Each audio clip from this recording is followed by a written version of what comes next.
I was halfway through tightening a loose hinge on my porch door when a white SUV screeched to a stop in front of my house, and a woman with oversized sunglasses jumped out, clipboard in hand, shouting across the lawn that my house color was destroying the harmony of the neighborhood. I didn't even know who she was yet, but she was already pointing at my walls like she was leading a SWAT raid.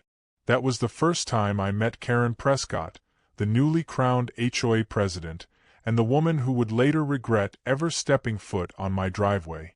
She demanded I repaint my home immediately or face daily fines, and the absurdity of that command hit me so hard I almost laughed. I could have argued right there, but something about her smug tone, the way she said, "We can't have that shade of blue lowering property values," made me decide to play this differently. She wanted a fight about color, and I had a plan she'd never see coming. My house was about to become the brightest thing in the county, and the best part was she'd be the one who made it happen. It all started 3 months earlier when I moved into this quiet cul-de-sac after 30 years working as a mechanical engineer for an architectural firm.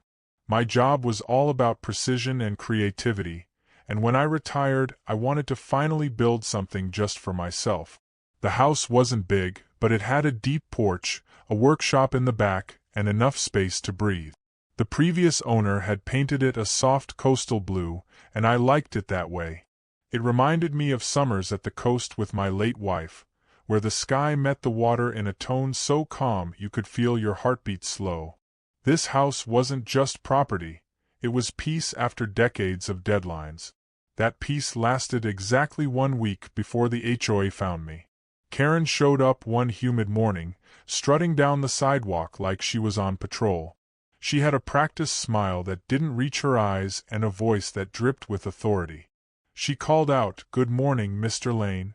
I'm sure you already know about our community's visual guidelines." I didn't, but I was about to get an earful.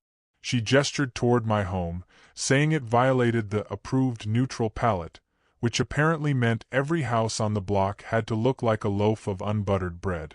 I asked her if she really thought my house, which had been this color for years, was suddenly a problem. She raised her eyebrows and said, "Well, standards evolve, and we must evolve with them." I told her, "You mean downgrade?" She didn't laugh. I thought that was the end of it until the first letter arrived 2 days later. It was folded in a gold-embossed envelope like a wedding invitation, except it congratulated me on my first violation and threatened a fine of $100 per day until compliance. It was so theatrical that I pinned it to my fridge for fun. I wasn't angry yet, just baffled that someone cared this much about paint. But by the end of the week, Karen's SUV became a daily sight. She parked across the street, taking photos of my house like she was building an evidence file. I waved once just to see what she'd do, and she sped off. The neighbors pretended not to notice, though one man trimming his hedges muttered, "She's been like this ever since she got that HOA badge." I tried to be civil. I even walked over to the next HOA meeting in the community hall. It felt like stepping into a courtroom run by gossip. Karen was at the front, seated under a framed mission statement that said, "Preserving Harmony since 1984. She opened the floor for discussion, and when I brought up my color, she sighed dramatically and said, "We're trying to avoid a patchwork effect in our community. We can't have individual expression overriding group vision." I told her, if expression kills harmony, maybe harmony was never real. The room went quiet. Someone coughed. Karen's smile tightened into something sharp and she said, "You have until the end of the month to correct your violation." I could have argued more, but it wasn't worth it. Not yet. Because the longer she talked about uniformity, the more my mind started to spin with ideas.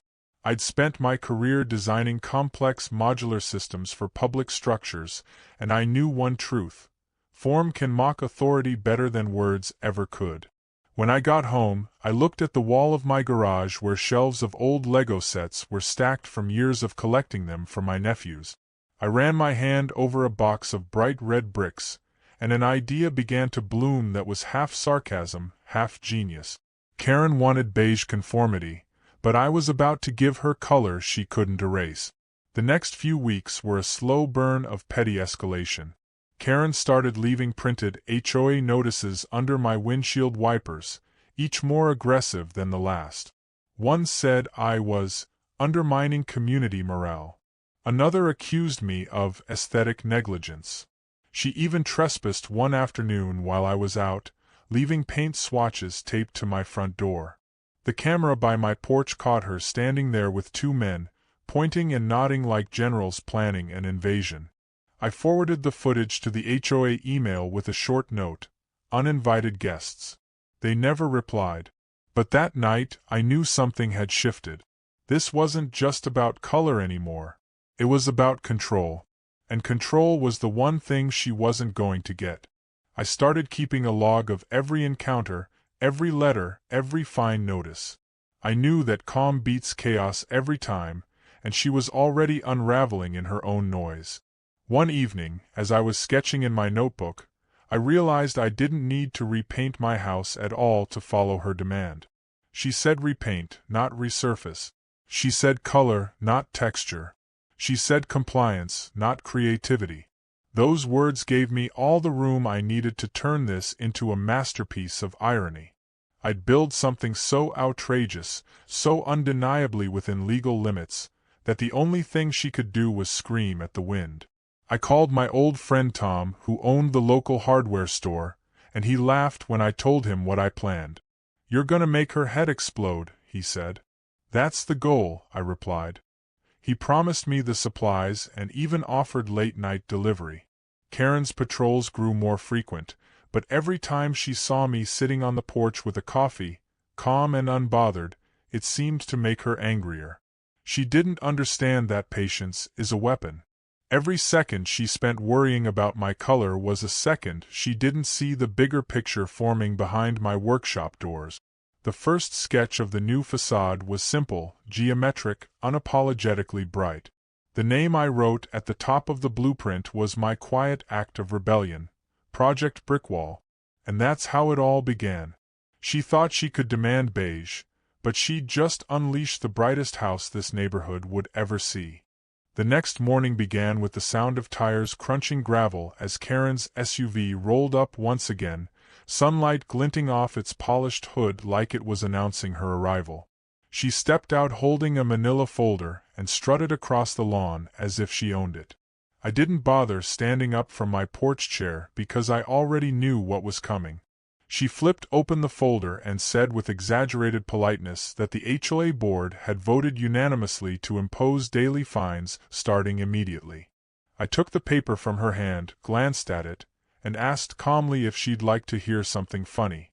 She raised an eyebrow, clearly expecting sarcasm, and I said, "You realize this color has been on the property for 10 years and was approved before you joined the board?" She blinked, caught off guard for a split second before recovering and replying, "Well, standards evolve." I told her mine do too, and that I'd be evolving in my own way. She didn't like that answer and stormed off, heels clacking against the sidewalk like gunshot.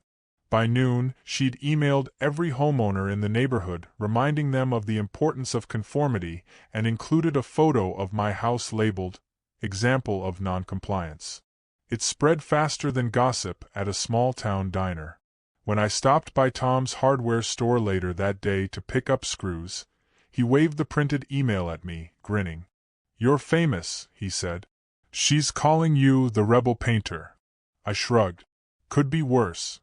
Tom leaned in and whispered, "Word is, she's pushing for a neighborhood repainting weekend just to make you stand out." I laughed at the irony. Karen's obsession was turning me into the main character of a show I never auditioned for. Over the next few days, the tension built like static before a storm. I started noticing HOA patrols more often, small groups with clipboards, measuring tapes, and matching polo shirts walking the street pretending to check mailboxes while clearly documenting my house. One afternoon, I saw them pointing phones toward my windows. I stepped outside and waved again, just to let them know I saw. They scattered like pigeons.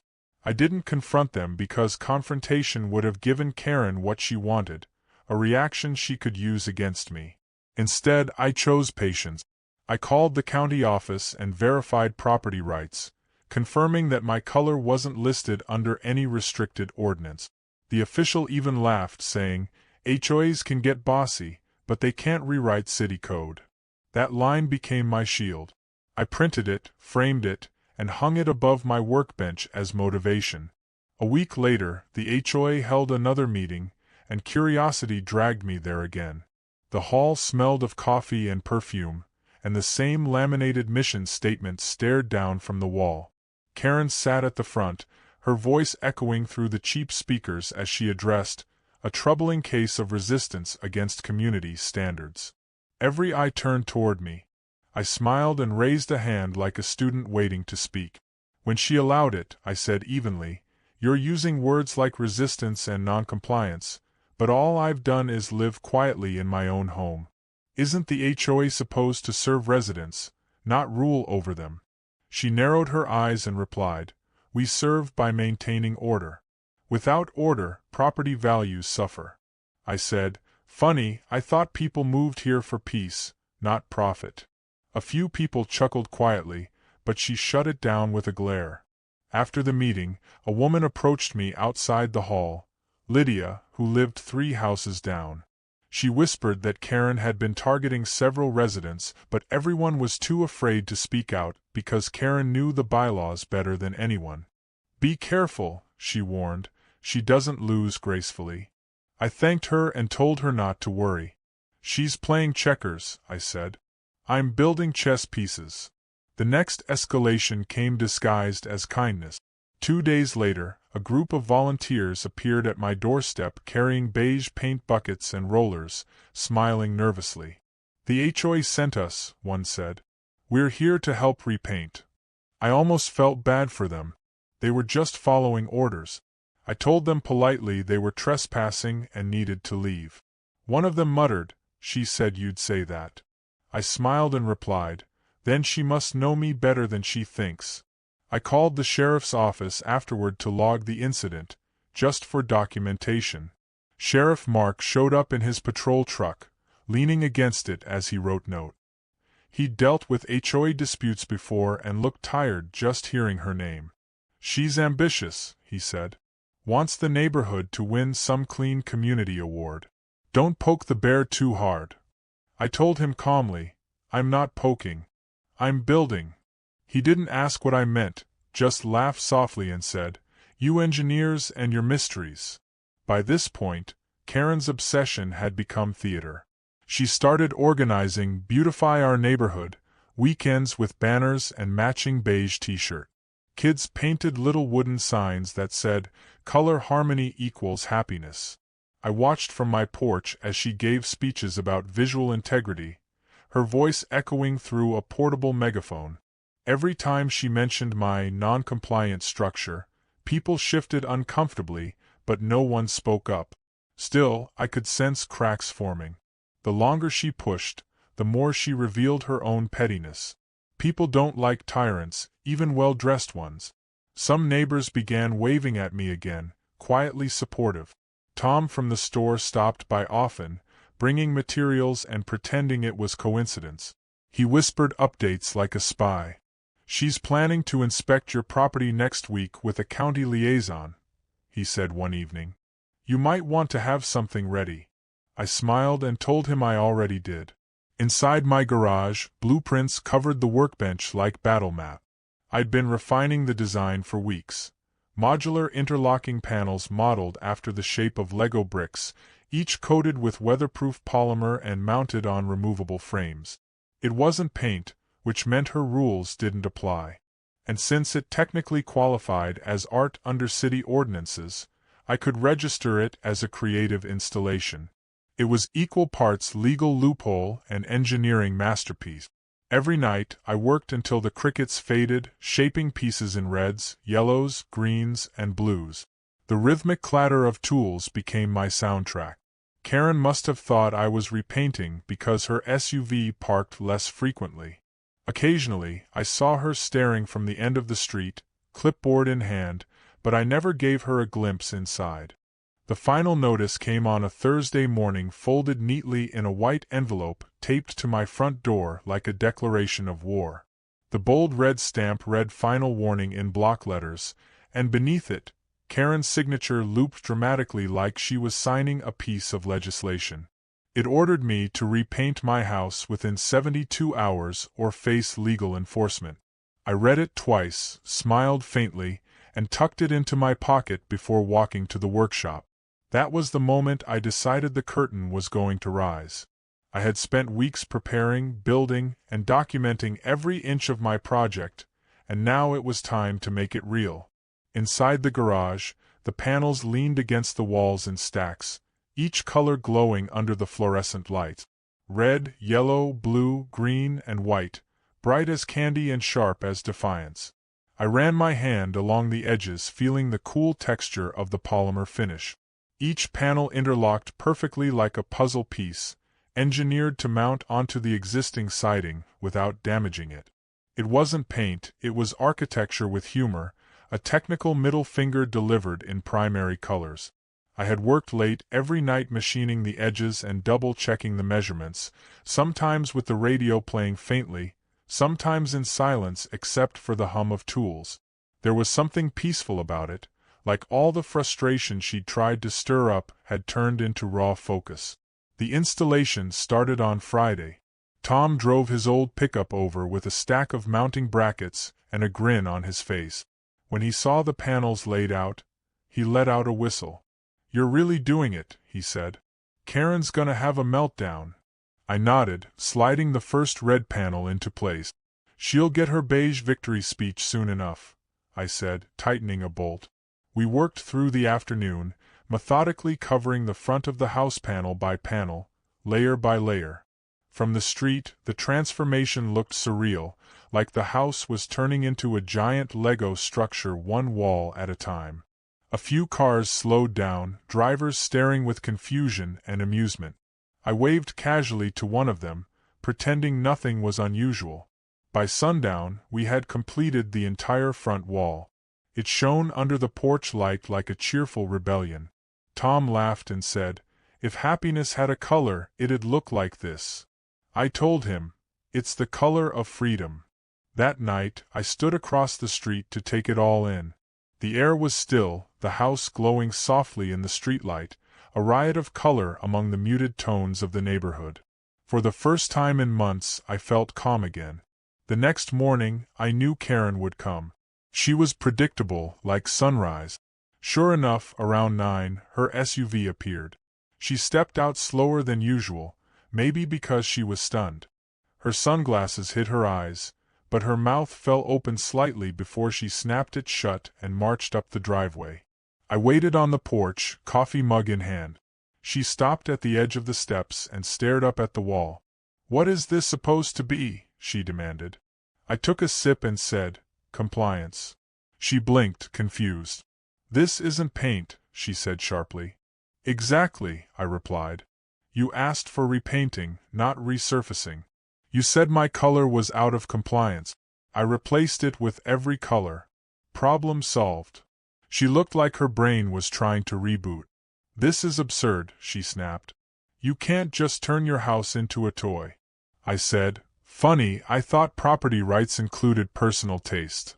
She muttered something about fines and walked off, dialing her phone as she went. I watched her drive away and whispered to myself, "Game on." The next few days were a blur of activity. The rest of the house needed finishing, and I wasn't going to stop halfway. I hired a small crew from a local construction firm, guys who didn't ask questions, just followed blueprints. They showed up early and we worked quietly, installing the side panels, the rear facade, even custom trim along the windows. It looked outrageous, but there was something oddly beautiful about it. Children walking by with their parents stopped to point and laugh, and even a few neighbors who'd kept their distance smiled or gave a thumbs up. The gossip traveled fast. People started calling it the Lego house. Karen must have been livid because she stopped driving by altogether.